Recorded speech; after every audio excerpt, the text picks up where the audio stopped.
MSLI T V, رہنمائی بدلتی دنیا کے لیے۔ يا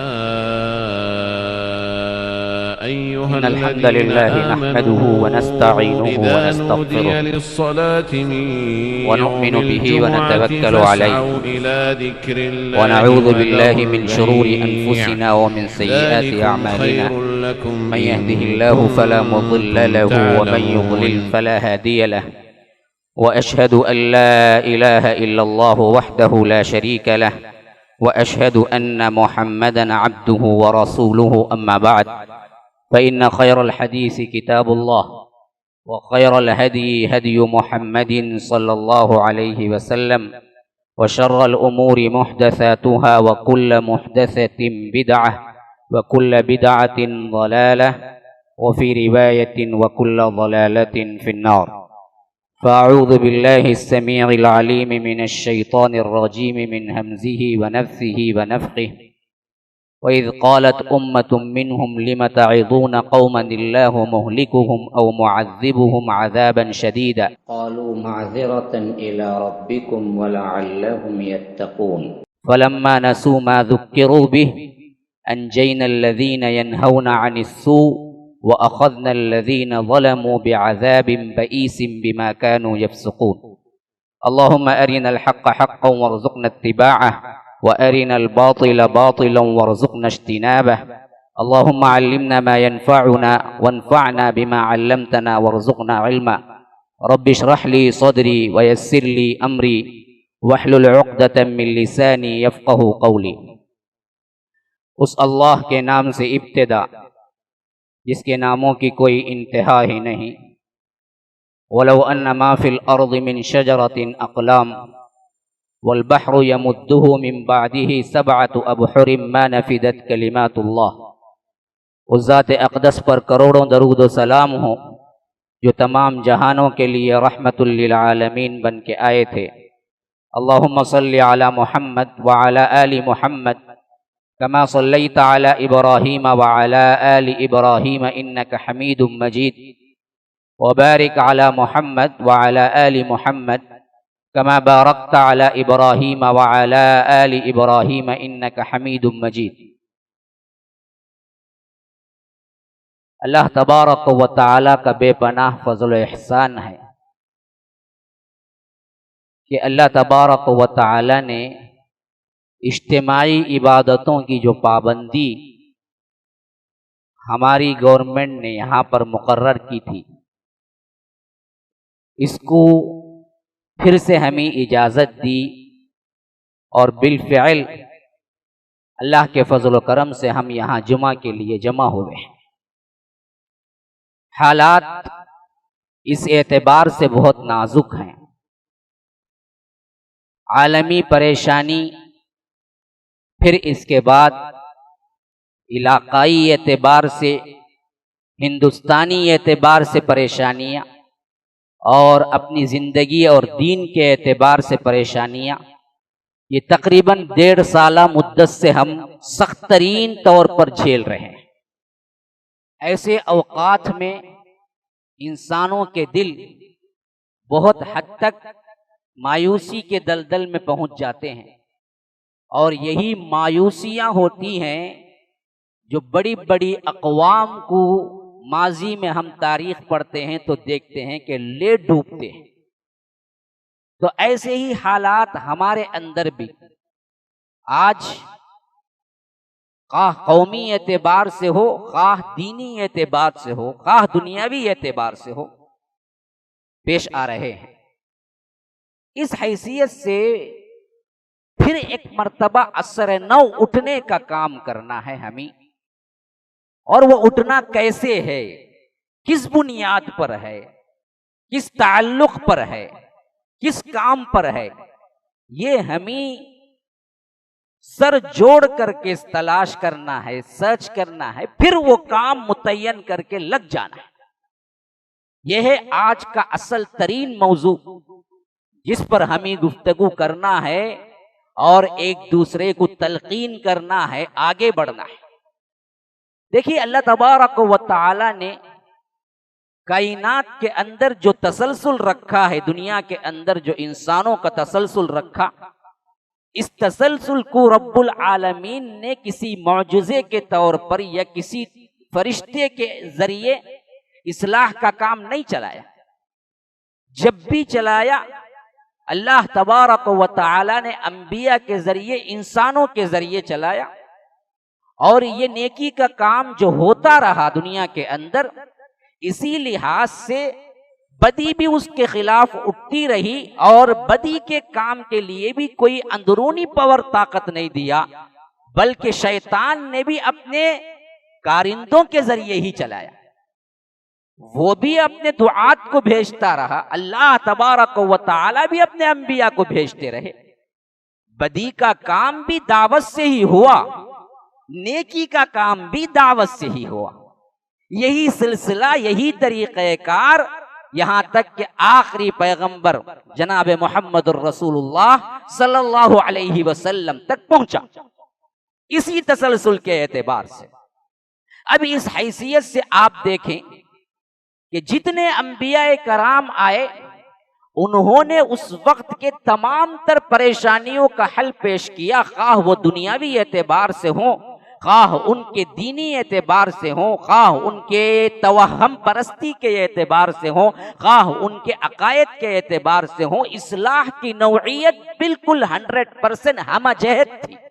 ہر طریقے سے ان کی اصلاح کے لیے رب العالمین نے وقتی طور پر وہ قوم میں ان انبیاء کرام کو بھیجا جنہوں نے اپنا تن من دھن قربان کر کے اصلاح کی، لیکن طریقہ کار معجزاتی نہیں تھا بلکہ طریقہ کار دعوتی تھا۔ اللہ تبارک و تعالی نے انبیاء کو کوئی لاٹھی دے کر نہیں بھیجا، یا کوئی زبردست قوت دے کر نہیں بھیجا، یا کوئی معجزہ دے کر نہیں بھیجا کہ سب کو کیا ہے جی ایک طرح ماریں، یا ایک ہی طور پر کیا ہے اسلام قبول کرنے پہ مجبور کر دیں، یا کوئی انکار کرتا ہے تو اس کی زبان کیا ہے بالکل باہر نکل جائے، یا آ کر اس کا ہاتھ شل ہو جائے، کوئی مارنے کے لیے ہاتھ اٹھاتا ہے تو اس کے ہاتھ کو فالج لگ جائے۔ کوئی ایسی ایکٹیویٹی جو اب نارملٹی کہتے ہیں، جس کو ہم معجزہ کہہ سکتے ہیں، جس کو ہم کیا ہے ما فوق الفطرت کہہ سکتے ہیں، ویسی کوئی ایکٹیویٹی دے کر نہیں بھیجا۔ بحیثیت انسان کے جو کر سکتا ہے بندہ، وہی انبیاء کو بھی دے کر بھیجا، لیکن ایک ایکسٹرا آرڈنری چیز تھی، وہ کیا تھا؟ وحی تھی۔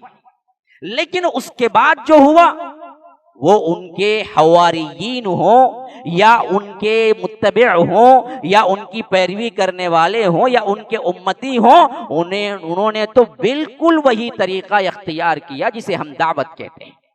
اسی دعوت کے تسلسل سے پوری دنیا کے اندر اللہ تبارک و تعالی نے انبیاء کرام کو وقتاً فوقتاً اس دین کے لیے اتارا، اور یہاں تک کہ محمد الرسول اللہ صلی اللہ علیہ وسلم آ گئے جو آخر الزماں ہیں۔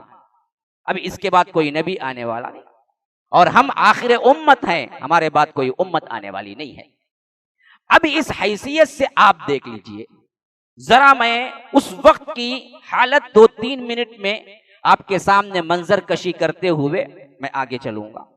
جناب محمد الرسول اللہ صلی اللہ علیہ وسلم اس وقت دنیا میں تشریف لائے جس وقت آسمانی مذاہب ہوں یا دوسرے گمراہ فرقے ہوں یا دوسرے اقوام ہوں جن کی بڑی بڑی تاریخیں ہوئی ہوں گی، لیکن اس وقت سب چوپٹ تھا، ہر طرف اندھیرا، گھٹا ٹوپ اندھیرا، کسی کے پاس کوئی نیکی، کسی کے پاس کوئی کامیابی کے اصول نہیں تھے، یہاں تک کہ دنیا ٹامک ٹوئیاں مار رہی تھی، کوئی ان کے پاس انسانیت کے اس وقت کے مسائل کا حل موجود نہیں تھا۔ خواہ وہ آسمانی مذاہب ہوں، خواہ وہ گمراہ کن فرقے رہے ہوں، خواہ وہ اقوام عالم رہے ہوں، خواہ وہ بڑی بڑی سلطنتیں رہی ہوں، سب کا ایک ہی حال تھا، پورا اندھیرا۔ اسی واسطے اگر ہم جاہلیت کا لفظ استعمال کریں گے تو صرف اور صرف مراد ہوگا اللہ کے رسول صلی اللہ علیہ وسلم کے آنے سے پہلے کا دور، بس مطلق جاہلیت کا دور استعمال کریں گے تو اصطلاحی اعتبار سے جاہلیت کا مطلب یہ ہے کہ اللہ کے رسول صلی اللہ علیہ وسلم کے آنے سے پہلے کے دور کو جاہلیت کہتے ہیں، یعنی مکمل 100% جاہلیت۔ اس کے بعد سے لے کر قیامت تک وہ مکمل جاہلیت نہیں آئے گی، ہاں بعض جگہ، بعض مقامات، بعض لوگوں میں جاہلیت آ سکتی ہے، مکمل جاہلیت قیامت تک نہیں آئے گی، کیونکہ ایک گروہ، اللہ کے رسول صلی اللہ علیہ وسلم نے فرمایا کہ لا تزال طائفۃ من امتی ظاہرین علی الحق، ایک امت کا میرا گروہ رہے گا ہمیشہ سے جو دین پر قائم رہے گا، خواہ اسے باطل قوتیں کتنا ہی اسے مٹانا چاہیں گی نہیں مٹا سکتے ہیں۔ تو مکمل جاہلیت قیامت تک نہیں ہوگی، لیکن جزئی جاہلیت ہمارے اندر بھی ہوگی۔ بہرکیف جاہلیت کا زمانہ مراد ہے صرف اللہ کے رسول صلی اللہ علیہ وسلم کے پہلے کا زمانہ۔ اس زمانے میں کیوں ہم 100% جاہلیت کے قائل ہیں؟ اس واسطے کہ نہ آسمانی مذاہب جو دعوے دار تھے ان کے پاس ہدایت تھی، نہ سلطنتوں کے والیوں کے پاس ہدایت تھی، نہ اقوام عالم کے پاس ہدایت تھی، نہ بڑے بڑے فلسفیوں کے پاس ہدایت تھی، نہ اس وقت کے بڑے بڑے ماہر عقلی لوگوں کے پاس کوئی ہدایت تھی۔ ہدایت بالکل مخفوض ہو گئی تھی، اور یہ وہ زمانہ تھا جس میں رب العالمین نے کوئی نبی نہیں بھیجا۔ حضرت عیسیٰ کے بعد سے لے کر جناب محمد الرسول اللہ صلی اللہ علیہ وسلم تک 500 سال تقریباً، پکا 500 سال، کیونکہ 571 کو اللہ کے رسول صلی اللہ علیہ وسلم پیدا ہوئے اور 70 کو این سے این بجا دی گئی، جو حضرت عیسیٰ علیہ السلام جو دین لے کے آئے تھے، جو خاص کر ان کے حواریین کے ساتھ جو زبردست سلوک ہوا تھا، اور ہیکل سلیمانی اور وہاں کی فلسطین کی این سے این بجا دی گئی 70 میں ہوا۔ سن 70 سے لے کر 571 70 تک 500 سال کا ایسا عرصہ ہے جس میں ہر مذہب بالکل ہی اپنے اپنے عقائد سے پھر چکا تھا۔ یہودیت کا عالم یہ تھا کہ انہوں نے جو سب سے اہم ترین اللہ تبارک و تعالی کی توحید تھی اسی کو گم کر دیا، اور حضرت عزیر کو بیٹا بنا بیٹھے۔ وقالت الیہود عزیر ابن اللہ، حالانکہ توحید پر مبنی 2000 سال تک انبیاء ان سے آتے رہے۔ ہاں توحید پر مبنی ایسی قوم ہے یہ جن کو اللہ تبارک و تعالی نے تقریباً 2000 سال لگاتار انبیاء ان میں بھیجتا رہا۔ ایک نبی کی زندگی ہی میں دوسرا نبی آ جاتا تھا جب وہ موت کے قریب ہوتے تھے۔ کبھی کبھی تو ایسا بھی ہوا ہے کہ ایک ہی وقت میں 2 3 انبیاء تک آئے۔ ہاں ایک نہیں، 2 3 انبیاء موجود رہے ہیں۔ ایسی قوم اگر کوئی ہے تو وہ صرف اور صرف بنی اسرائیل کی قوم ہے۔ 3 انبیاء کا ذکر تو خود یاسین میں ملتا ہے ہمیں، کہ ایک رسول آیا، پھر دوسرا رسول آیا، پھر تیسرا رسول آیا، سب کو جھٹلا دیا۔ تو ایک وقت میں ایک نہیں 3 رسول۔ تو ایسی دعوت دینے کے باوجود بھی یہ لوگ مکمل طور پر اپنی اصلیت سے ہٹ چکے تھے، توحید خالص کو چھوڑ چکے تھے، عزیر کو بیٹا بنا چکے تھے، اور شریعت کو تو ایسا مذاق بنا لیا تھا کہ اتنی چیزیں اس میں ایڈ کر لی تھی جس کا تصور بھی ہم نہیں کر سکتے ہیں۔ اور جس حیثیت سے اللہ نے ان کو پاکیزہ شریعت دی تھی، اللہ خود کہتا ہے کہ انہوں نے بوجھ اور اس کے اندر غلط فہمیاں، اس کے اندر ایسی چیزیں انہوں نے داخل کر دی جو اللہ تبارک و تعالی نکالنے کے لیے ہی جناب محمد الرسول اللہ صلی اللہ علیہ وسلم کو بھیجا۔ ہاں ایسی حالت ہو گئی۔ عورتوں کے سلسلے میں یہ تھا کہ سب سے برائی کا گڑھ یہی ہے، حتیٰ کہ جنسی اعتبار سے ہی انہوں نے عقیدہ بنا لیا کہ حضرت آدم کو پھل کھانے پر اکسانے والی حضرت آدم کی غلطی نہیں تھی بلکہ حوا کی تھی، نعوذ باللہ۔ اس واسطے پورا کا پورا برائی کا مدار عورت ہے، اور اس کو اس طرح حقیر جانو جیسے کیڑے مکوڑے سے بھی بدتر حالت ماہواری کے ایام میں چھونا بھی پسند نہیں کرتے تھے، یہاں تک کہ اللہ کے رسول صلی اللہ علیہ وسلم نے آ کے تصحیح کی کہ چھونا تو بہت دور کی بات ہے، ان کے ساتھ تم بیٹھ کے کھانا کھا سکتے ہو، ان کا پکایا ہوا کھا سکتے ہو، حتیٰ کہ ان کے ساتھ سو بھی سکتے ہو، مل بھی سکتے ہو، اگر کچھ نہیں کرنا ہے تو صرف صحبت نہیں کرنا ہے۔ یہ ہماری شریعت کھول کے بیان کی۔ کیوں بیان کی؟ ان بدبختوں نے اس کو اچھوت بنا کے رکھ دیا تھا عورت کے سلسلے میں۔ یہ یہودیت کا مسئلہ تھا۔ نصرانیت نے تو ثالث و ثلاثہ کا عقیدہ اختیار کیا، اللہ تینوں میں کا ایک ہے، اور خود ڈیفینیشن دے نہیں سکے کہ آخر وہ تینوں میں کا ہے کون ایک۔ اور اس حد تک اس معاملے میں وہ آگے بڑھے کہ ان کے اندر صرف تثلیث کا عقیدہ نہیں آیا بلکہ مجسم خدا کا عقیدہ آیا، وہاں سے پتلے اور مجسمے حضرت عیسیٰ اور حضرت مریم کے بنا کے ہر چرچ میں رکھنے، آج بھی دیکھ سکتے ہیں آپ، لیکن آج بھی ایک فرقہ اس میں ہے جو ان مجسموں کو نہیں مانتا ہے، لیکن اس حد تک وہ ثالث ثلاثہ، تین خدا ہیں یہ کہتے آگے بڑھے، تو یہاں تک کہ انہوں نے باقاعدہ اپنے خداؤں کی تصویریں تک، مجسمے تک بنا لی۔ یہ ان کی عقائد کا بگاڑ تھا۔ اور دوسری طرف جو معاشی اور ان کی زندگی کا بگاڑ تھا، اس حد تک کہ انہوں نے کیا کیا، اللہ کے قربت کے لیے عورت اتنی بری ہے کہ جب تک اس کو نہیں چھوڑے گے تب تک تم اللہ کا قرب اختیار نہیں کر سکتے، یہ کہہ کے مجرد زندگی گزارنا شروع کر لیا، اور شادی کو اتنا ناپسند کرنے لگے، یہاں تک کہ اگر ان کا کوئی بڑا عالم بننا ہوتا تھا تو اس کے لیے شرط ہوتی تھی کہ وہ شادی نہ کرے۔ اس واسطے چرچ کے اندر زنا کے اڈے بن گئے۔ یہ حالت اللہ کے رسول صلی اللہ علیہ وسلم کے دور مبارک میں چل رہی ہے۔ ہاں، دوسری طرف ایشیائی ممالک، ہندوستان کے اندر کیا ہو رہا تھا، جاہلیت کی اتھاہ گہرائیوں میں، خاص کر برہمنزم کے ساتھ، یہ جو تہذیبی طور پر ان لوگوں نے یہاں پر کلچر بنا رکھا تھا، وہ کیا تھا، تہذیبی اعتبار سے ذات پات کا معاملہ اس حد تک آگے بڑھا دیا تھا کہ اونچی ذات والا، نیچی ذات والا، اور اونچی ذات والا، نیچی ذات والا، یہ تقسیم بندی خداؤں کے اعتبار سے انہوں نے کر لی کہ ہمارے خدا کے سر سے جو پیدا ہوئے وہ اونچی ذات کے ہیں، اور ہمارے خدا کے پاؤں سے جو پیدا ہوئے وہ نچلی ذات کے ہیں، اور یہ نچلی ذات والے پیدا ہی اس واسطے ہوئے ہیں کہ اونچی ذات کی خدمت کریں۔ اگر کوئی شودر کسی برہمن کو اتفاقی طور پر دیکھ لیتا تو برہمن کو اس حد تک اختیار ہوتا کہ اگر وہ پہلی نگاہ، صبح کی نگاہ، وہ کسی نچلی ذات والے کو دیکھ لے تو اس حد تک اختیار ہوتا کہ اس کے آنکھوں کو سلاخوں کے ذریعے سے نکال کے باہر پھینک دے، اختیار ہوتا، پوچھنے والا کوئی نہیں ہوتا۔ اس حد تک ذات پات میں بٹا ہوا تھا معاملہ۔ ایسی انتہائی تقسیم، خراب تقسیم کبھی دنیا میں نہیں پیش آئی ہوگی۔ ادھر دو سلطنتیں بہت حد تک کیا ہے، زبردست اپنی حکومتیں نافذ کی تھی، سالہ نہیں صدیاں چلائی تھی، وہ روم اور ایران تھے، جن کے اندر مذہب کم، دنیا زیادہ نظر آتی ہے۔ جیسے ہمارے دور میں پچھلے اگر چلے جائیں تو جیسے امریکہ اور ایشیا تھا، ایشیا میں امریکہ اور رشیا تھا، اور رشیا تو ٹوٹ چکا ہے لیکن امریکہ بھی موجود ہے۔ یہی حالت ان لوگوں کے متمدن ممالک جو سالہ سال نہیں صدیوں سے حکومت کرتے آ رہے تھے دنیا پر، وہ روم اور ایران تھے۔ اور ایران کے اندر اس حد تک بے حیائی تھی کہ وہاں کا بادشاہ خود اپنی سگی بہن سے نکاح کر کے بیٹھا ہوا تھا، اور روم کی حالت اس حد تک خراب ہوئی تھی کہ وہاں پر ان کے اپنے بچاؤ کے لیے ان کا خود کا بادشاہ پیسوں کے لیے تڑپتا تو وہاں کے پادری سود پر اس کو پیسہ دیتے تھے۔ اس حد تک ان کی جبر اور وہاں کے پادریوں کی جاہ پرستی اور دنیا پرستی ہمیں معلوم ہوتی ہے۔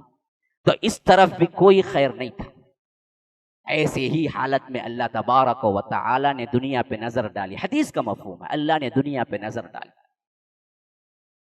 تو پورا کا پورا ظلم و جور سے بھر چکی تھی دنیا۔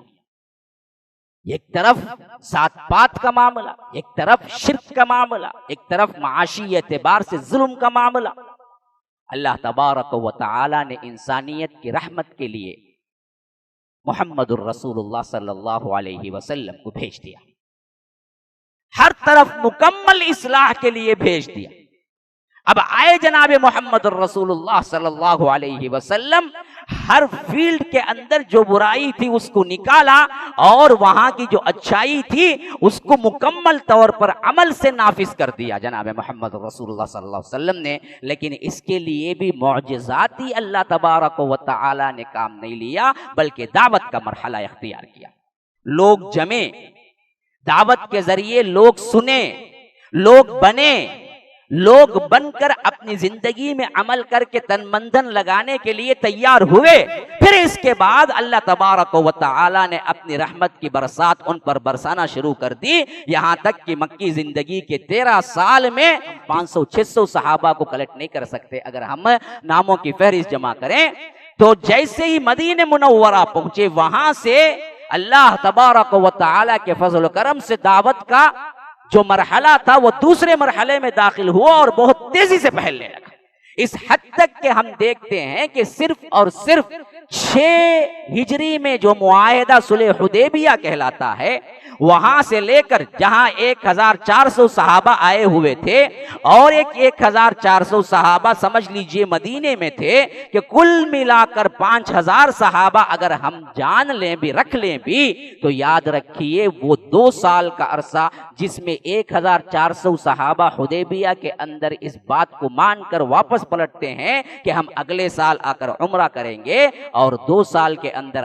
8 میں مکہ فتح ہو جاتا ہے۔ اس وقت اللہ کے رسول صلی اللہ علیہ وسلم کے ساتھ 10,000 صحابہ ہیں، پورے 13 سال میں 500، پھر اس کے بعد کے 6 سال میں مدینے کے اندر 5,000، لیکن 2 سال کے اندر خالی لشکر جو نکل کے مکہ فتح کرنے کے لیے آتا ہے اس میں 10,000۔ مکہ فتح کر کے اللہ کے رسول واپس مدینہ جاتے ہیں اور 8 کے بعد 9 10 2 سال مکمل کرتے ہیں، تو اس 10 کے حجۃ الوداع میں اللہ کے رسول صلی اللہ علیہ وسلم کے ساتھ 1,24,000۔ یہ ہے دعوت کا مرحلہ، آہستہ آہستہ پھر لوگ بنتے ہیں، تن من دھن لگاتے ہیں، پھر یہ دعوت کو عرصہ لگتا ہے، پھر اس کے بعد جیسے پودے میں سے آپ کو کیا ہے پھول نکلتے ہیں، اسی طرح نازک سا یہ شاخیں بنتی ہیں، پھر مضبوط کھڑا ہو جاتا ہے، پھر اس کے بعد دیکھتے ہی دیکھتے پورے ایریے کو کور کر لیتا ہے وہ درخت جو کبھی دکھنے میں بھی نہیں آتا تھا، بیج اندر چھپی ہوئی تھی، لیکن وہ تنا اور درخت بن کے اپنی شاخیں اور اپنی طرف اپنی بالیاں اور اپنے کیا ڈھالیں اس حد تک پھیلا دیتا ہے کہ ایک بہت بڑے ایریے کو کور کر لیتی ہے۔ بعینی ہی جماعتیں بھی اسی طرح اٹھتی ہیں، اور اللہ کے رسول صلی اللہ علیہ وسلم نے بھی اسی طرح اٹھایا، اور پوری مکی زندگی میں پاؤں پاؤں چلنے والی یہ جماعت مدنی زندگی میں مصائب و آلام سے گزر کر سونا جس طرح کیا ہے کندن سے سونا بنتا ہے، اسی طرح کیا ہے بہترین طور پر مخلص لوگوں کی ایک جماعت کے ساتھ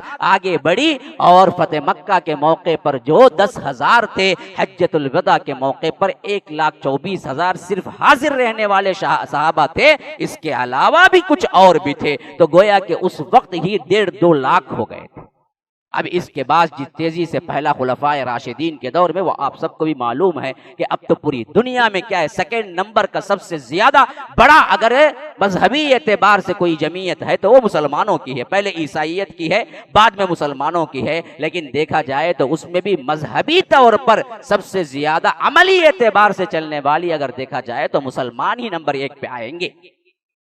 تو یہ حیثیت، یہ تاریخ میں نے آپ کو اس واسطے رکھی میرے بھائیوں، جس طرح اللہ کے رسول صلی اللہ علیہ وسلم کے آنے سے پہلے دور جاہلیت کو میں نے بتایا کہ ہر طرف گٹھا ٹھوپ اندھیرا تھا، پھر اس کے بعد اللہ کے رسول صلی اللہ علیہ وسلم آئے اور ایک جماعت تیار کی اور اس پر لوگ جمے، اسی دعوت کے مرحلے سے گزرے، تب کہیں جا کر کیا ہے یہ اسلام پورے اپنے آب و تاب کے ساتھ نمایاں ہوا۔ پھر زندگی چلتی رہی ہماری بھی، اور آج ہمارے لیے اثر نو اٹھنے کی ایک ضرورت ہے۔ یہی حالتیں ہم پر بھی گزرتی رہی جیسے دوسری اقوام پر بھی گزری، آگے پیچھے شاندار ہمارا اپنا ایک ماضی ہے جس میں اللہ کے فضل سے ایک سلطنت نے کبھی کبھی کیا 500 سال حکومت کی، بنو امیہ کی 90 سال کے اوپر کی حکومت، بنو عباسیہ کی 600 سال کی حکومت، پھر اس کے بعد آگے چلو عثمانیہ کی تقریباً کیا ہے 700 سالہ حکومت۔ لیکن یاد رکھو ان سب کے بعد آپ دیکھتے چلے جائیں، آخری 19ویں صدی وہ صدی ہے جس میں ہر طرف سے ہمارے اوپر حملے ہونے شروع ہو گئے، حتیٰ کہ وہ نام کو ٹمٹماتا جو چراغ تھا نا خلافت کا، وہ ٹمٹماتا چراغ بھی بجھ گیا 1922 میں، اور 24 میں تو مکمل طور پر ترکی آزاد ہو کے مصطفیٰ کمال بادشاہ جو تھا اس بدبخت نے صاف اعلان کر دیا کہ ہمیں کوئی خلافت ولافت نہیں چاہیے، ہم دراصل حکمرانی اسی طور پہ کریں گے جس طرح یورپ میں ہوتا ہے، کہ یہاں تک کہ جو